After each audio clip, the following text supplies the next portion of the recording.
seperti itu ya. Kemudian yang kedua kata beliau, kata Imam Hatim ya toh,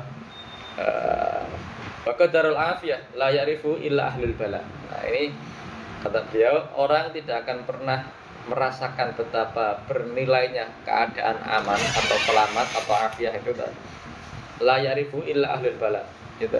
Dia tidak akan menyadari, tidak akan merasakan kecuali ketika sudah datangnya bala atau musibah. Nah, ini mungkin kita pernah merasakan semua ya di tahun 2022 ke bawah sampai 2020 gitu. Itu betapa mencekamnya suasana itu gitu. Ketika ada wabah virus corona ya Allah itu ya, apalagi yang hidup di perkotaan gitu. Itu tidak ada sampai 5 menit, 3 menit itu ambulan tiu dia terus seperti itu. Keadaan yang sangat mencekam.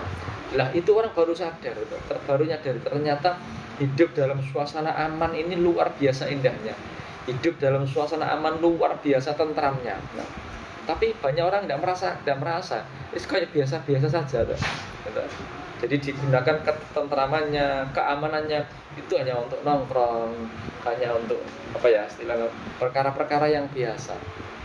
Tidak dipergunakan untuk perkara-perkara yang mengundang ridhonya Allah, seperti itu, memperbanyak sholat sunnah, memperbanyak tahajud, memperbanyak datang ke masjid dan lain sebagainya. Tapi ketika datang itu bencana, masjid ditutup gitu. Orang-orang protes semuanya. Kenapa masjid ditutup gitu? Kenapa tempat ibadah ditutup seperti itu? Karena apa? Orang pada ketakutan, takut sewaktu-waktu gitu, nyawa mereka diambil. Karena apa?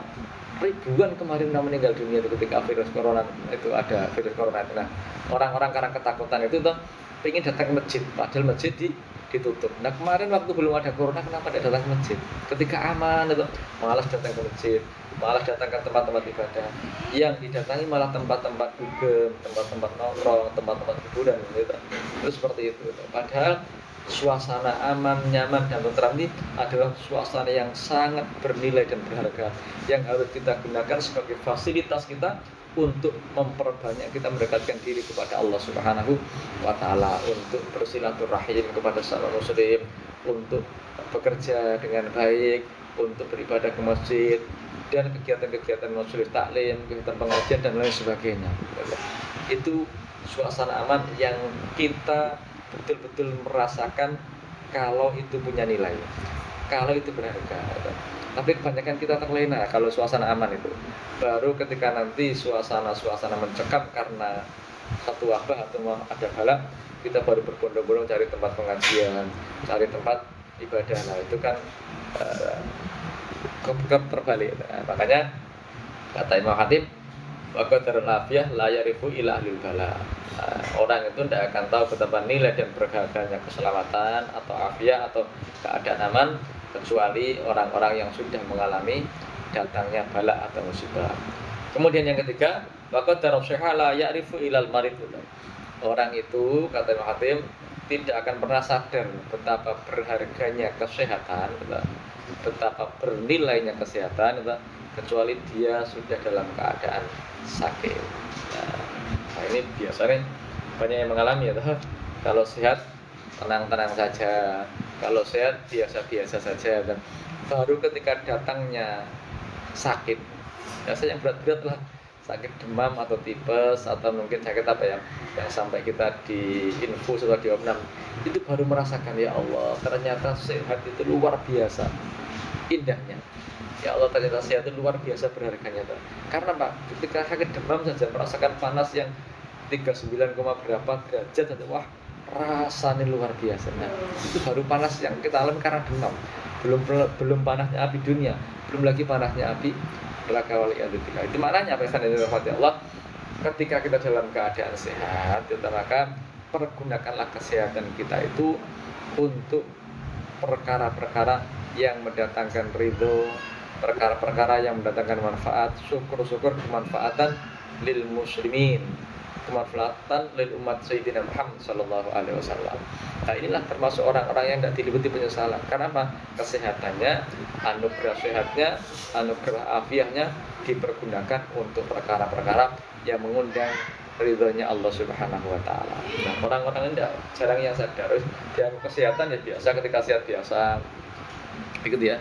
Baru ketika datang sakit baru mikir, ya Allah, jangan-jangan sakit ini yang mengambil nyawaku lah. Itu baru tekun ngambil Al-Quran, sholat sambil tiduran sambil pokoknya berusaha mendekat kepada ya, bagus juga sih itu. Ketika sakit langsung ingat Allah. Tapi mestinya orang ini ketika dalam keadaan sehat, tentu karena porsinya lebih kuat, porsinya lebih sempurna, maka justru ketika dalam keadaan sehat itu harus lebih ingat dan lebih mendekatkan diri kepada Allah Subhanahu wa taala. Oke. Nah, kemudian yang keempat, yang terakhir kata Muhatim, wa qadarul haya la ya'rifu illal maut. Orang ini tidak akan pernah tahu nilai dan berharganya kehidupan atau urip gitu, kecuali dia sudah mati. Kok bisa orang mati tahu betapa berharganya? Ya iya, orang mati itu sadar kalau dia itu sudah mati, dan disitulah timbul penyesalan yang luar biasa. Karena apa? Karena dia tahu betapa di kehidupannya kemarin dia tidak memanfaatkan masa hidup, sehingga ketika mati ini tinggallah penyesalan yang berkepanjangan yang tidak bisa ditebus lagi oleh apapun. Nah, ini penyesalannya sesungguhnya.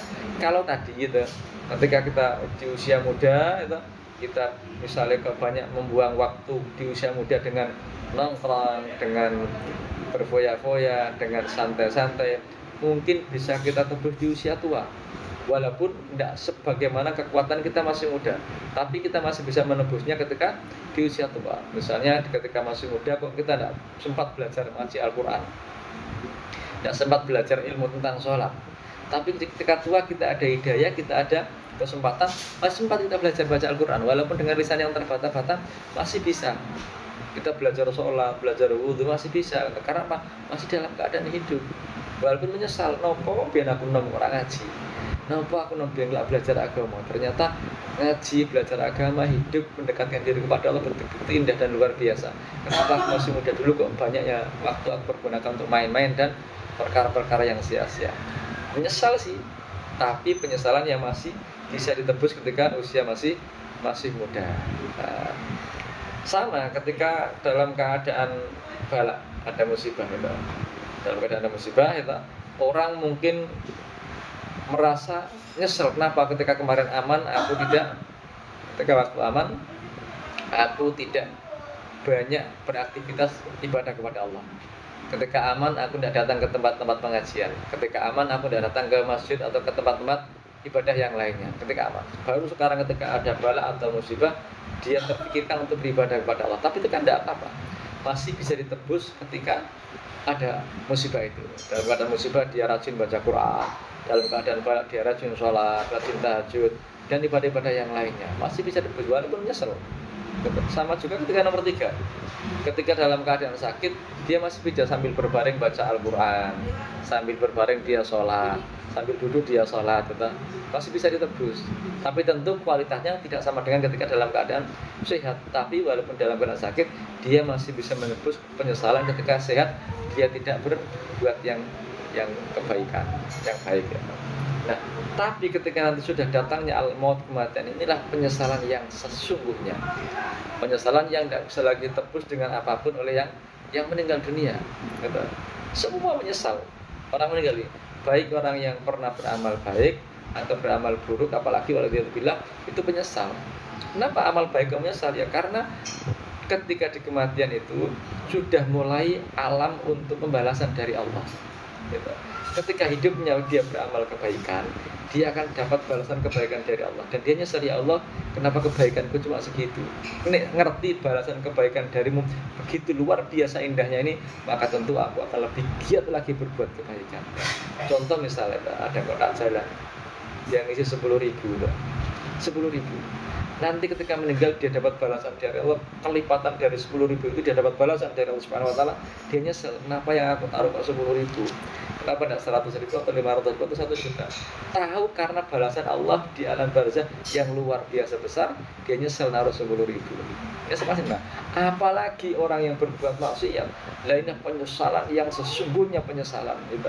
Makanya ketika orang melihat itu apa yang dikatakan? Robbi laula akhartani ila ajalin qarib wa asaddakum wa akum minas sholihin. Ya Tuhan, Kau Ya Rabbi, ya Allah, nek seandainya jenengan purun mengundur sebentar saja kematianku, kata orang yang meninggal. Undur sedikit lah ya Allah. Maka aku akan bersedekah dan aku akan jadi orang-orang yang baik.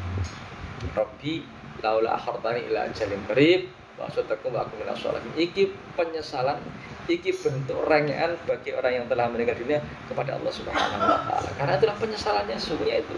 Nah, maka kan dirahmati Allah, 4 perkara ini mungkin yang jelas ada sebagian yang sudah melewatinya. Yang tua mungkin pernah melewati, yang tua sudah pasti pernah melewati masa muda. Yang pernah mengalami bala atau menghadapi keadaan ada musibah, pasti pernah merasakan keadaan aman. Kemudian yang pernah merasakan sakit, pasti pernah merasakan keadaan sehat. Nah, sebelum datangnya kematian itu, mumpung kita masih hidup, maka mari pergunakan sisa umur yang masih diberikan oleh Allah pada kita ini untuk kita pergunakan sebagai sarana kita menambah tabungan amal kita kepada Allah Subhanahu wa taala, sehingga nanti walaupun kematian kita masih diliputi penyesalan, tapi penyesalan dengan kebaikan itu lebih mulia daripada nyesel karena kita tidak punya kebaikan atau kita menyesal karena keburukan. Karena penyesalan karena keburukan itu adalah berakhirnya siksa. Tapi penyesalan karena amal baik yang sedikit tetap kita akan mendapatkan apresiasi pahala dari Allah Subhanahu wa taala. Syukur mumpung ada kesempatan ini kita perbanyak amal kebaikan, terus tambah amal kebaikan, sehingga nanti di alam barzah apalagi di alam akhirat kita semuanya diliputi dengan keindahan dan kebahagiaan tanpa ada penyesalan sedikit pun dari kehidupan yang pernah kita jalani. Oke, itu ya. Kutipan dari kalamnya Al-Imam Hatim Al-Asham ya, yang tertulis, yang tertuang di kitab Tamyiizul Ghafilin yang disusun oleh Al-Imam Abu Lais Imam Nasir bin Ibrahim As-Samarqandi.